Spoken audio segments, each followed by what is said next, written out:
Hello everyone, and I hope you're having a wonderful day.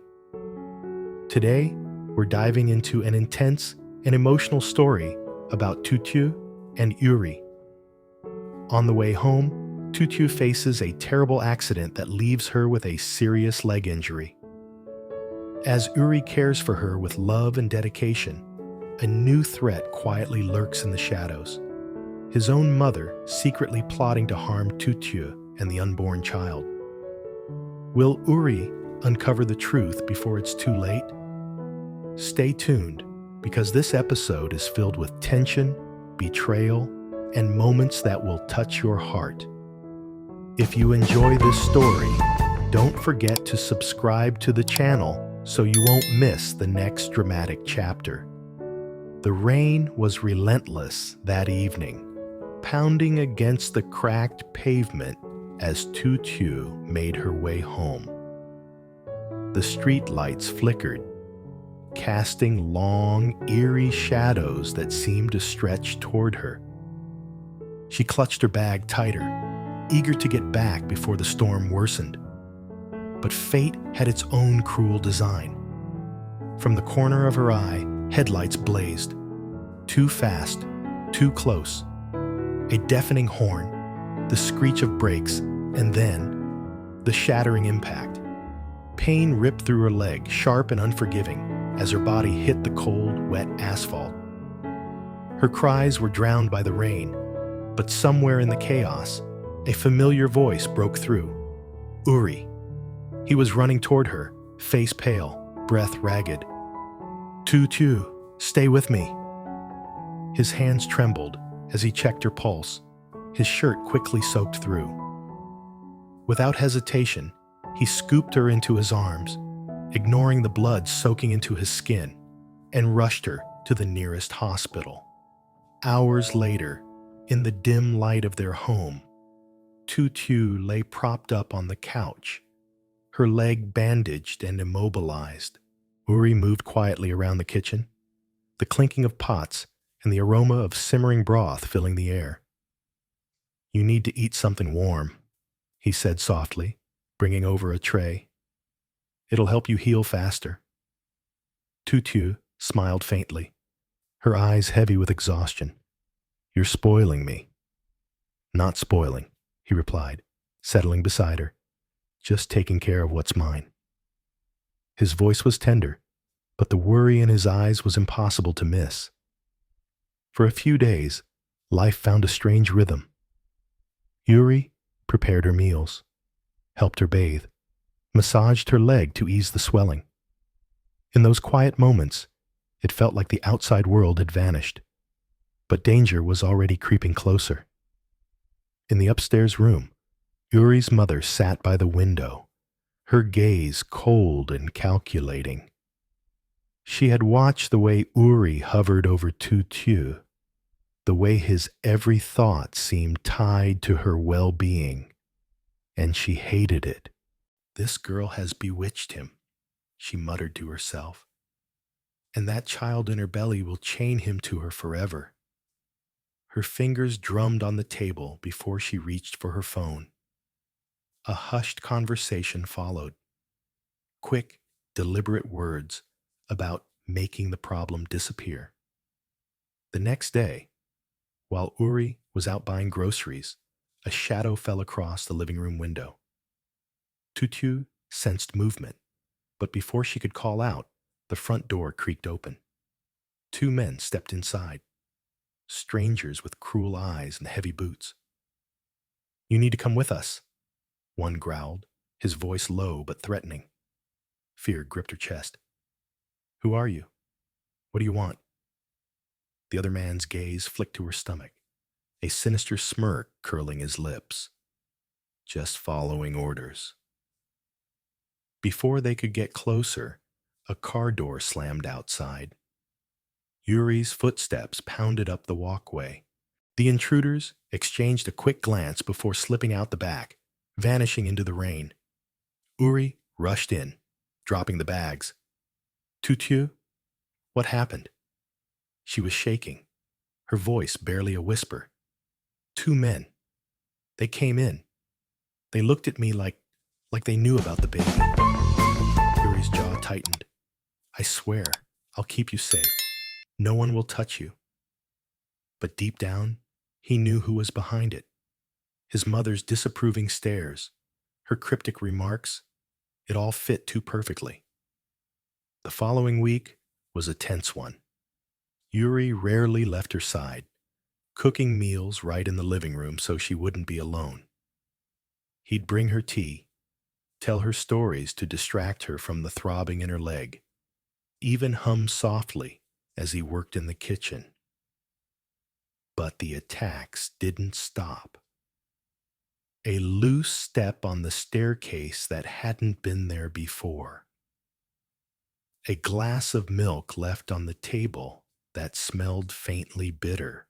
A heavy vase accidentally falling from the shelf just as she passed by. Yuri started locking the doors and windows at night, but paranoia seeped into every corner of their home. Tu Tieu could feel the tension in him. Every glance toward his mother's closed bedroom door was laced with suspicion. One night, while Yuri was tending to the soup on the stove, his mother appeared in the kitchen doorway. "You can't protect her forever," she said calmly, almost as if she were discussing the weather. Yuri didn't turn around.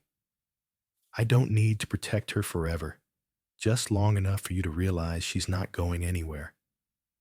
His mother's lips curled into a cold smile. "We'll see." She walked away, her heels clicking on the wooden floor, each step sounding like a countdown. The breaking point came 2 days later. Yuri had gone to pick up medicine for Tu Tieu's leg. When he returned, the house was too quiet. He called out her name, but only silence answered. Then he saw it. The back door swinging open, muddy footprints leading into the garden.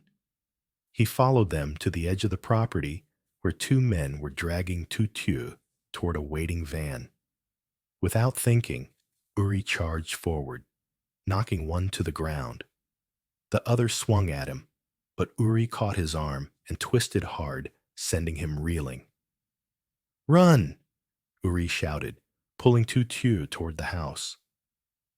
They made it inside, slamming the door shut and barricading it with furniture. Tu Tieu collapsed into his arms, trembling. "They were going to take me.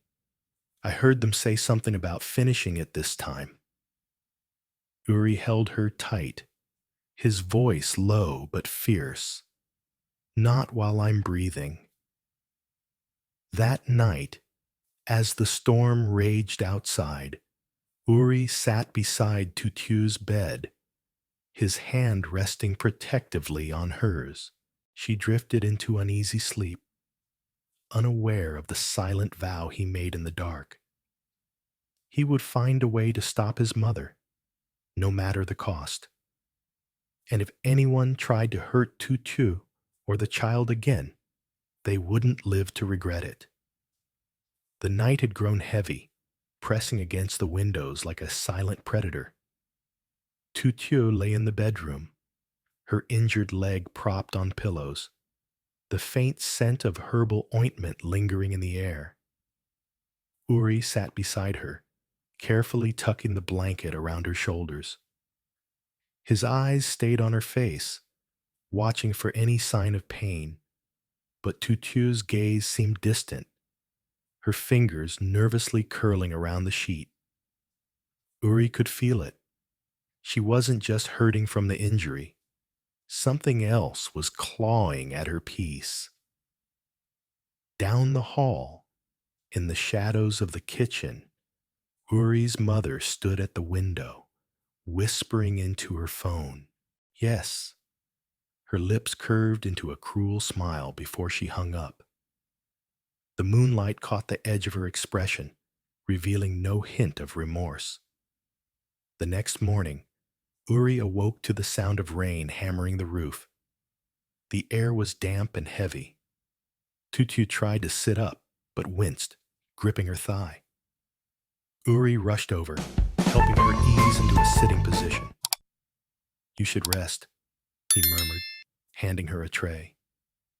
The smell of warm congee and ginger soup filled the room. Tu Tieu looked at him with a faint smile. "You didn't have to." "I want to," Uri replied simply. "You and the baby. You're everything." For a moment, the warmth between them pushed away the storm outside. But somewhere in the house, there was another storm brewing. One they couldn't see yet. That evening, Uri went to the market for fresh vegetables. He left the front door locked, but when Tu Tieu heard a faint creak from the living room, she froze. The sound wasn't from the rain. It was footsteps, slow, deliberate. "Uri?" she called, but only silence answered. Her heart began to race. With her leg in pain, she couldn't move fast. The footsteps came closer until a shadow filled the doorway. Two men stepped inside, faces hidden under caps, their eyes cold. "You need to come with us," one of them said. "I'm not going anywhere." Tu Tieu's voice trembled, but she clutched the edge of the bed. The second man's gaze dropped to her stomach, his tone laced with mockery. "Orders are orders." Meanwhile, Uri returned home to find the front door slightly ajar. His chest tightened. "Tu Tieu," he called, stepping inside. There was no answer. Then he heard it, a muffled cry from the bedroom. Without thinking, he dashed down the hall. When he burst into the room, one of the men had grabbed Tu Tieu's arm, while the other reached for her. Uri didn't hesitate. He lunged forward, shoving the first man away with enough force to send him into the dresser. The second man swung at Uri, but Uri ducked and drove his fist into the attacker's stomach. Tu Tieu, gasping for breath, tried to push herself back against the wall, away from the chaos. Uri's voice was like steel. "You picked the wrong house." The men, realizing their advantage was gone, exchanged a quick glance and bolted out the door into the rain. Uri knelt beside Tu Tieu, his hands trembling as he checked her. "Are you hurt?" She shook her head slowly, but her voice was unsteady. "Uri, who were they?" Uri's jaw tightened. He didn't want to tell her the truth. Not yet. But deep inside, he already knew. His mother. Later that night, Uri confronted her in the kitchen. The air was thick with tension. "Stay out of this, Uri," she said without turning around, her voice calm, almost bored. "You tried to hurt her. You tried to hurt my child," Uri growled. "She's weak. She's trouble. And that baby—" "Don't say another word," Uri snapped, his voice rising. "If you ever come near her again, you'll lose me forever." His mother's eyes flashed, but she didn't answer. She simply poured herself tea, as if the conversation had never happened. The following days were tense. Uri stayed by Tu Tieu's side almost constantly, cooking for her, helping her move around, keeping the doors locked. But the danger hadn't truly passed. He knew his mother's will was unshakable. If she couldn't drive Tu Tieu away with fear, she'd find another way. One afternoon, while Uri was tending the garden, Tu Tieu tried to get herself a glass of water. She made it halfway to the kitchen before she slipped on a wet tile. Pain shot through her injured leg, and she cried out. Uri rushed in, scooping her into his arms. "You can't push yourself like this," he said, carrying her back to bed. His voice was stern, but his touch was gentle. Tu Tieu's eyes softened. "You're too good to me." "It's not too good," Uri replied. "It's what you deserve." But his words didn't erase the unease in his heart. That night, as Tu Tieu slept, He sat awake, listening to the rain again. The memory of those men in their bedroom replayed in his mind, and every time he thought of his mother's cold expression, his stomach turned. He knew one thing. He couldn't just wait for the next attack. The breaking point came 3 nights later. Uri returned from the store to find the living room window shattered. His pulse spiked. He ran upstairs, calling for Tu Tieu. When he found her, she was trembling in the corner of the room. "They tried again," she whispered. "2 of them. But they ran when they heard you coming." Uri pulled her close, his arms like a shield around her. "This ends now," he said, his voice low but certain. The next morning, Uri took Tu Tieu to a small house outside the city, a place his friend owned, far from his mother's reach.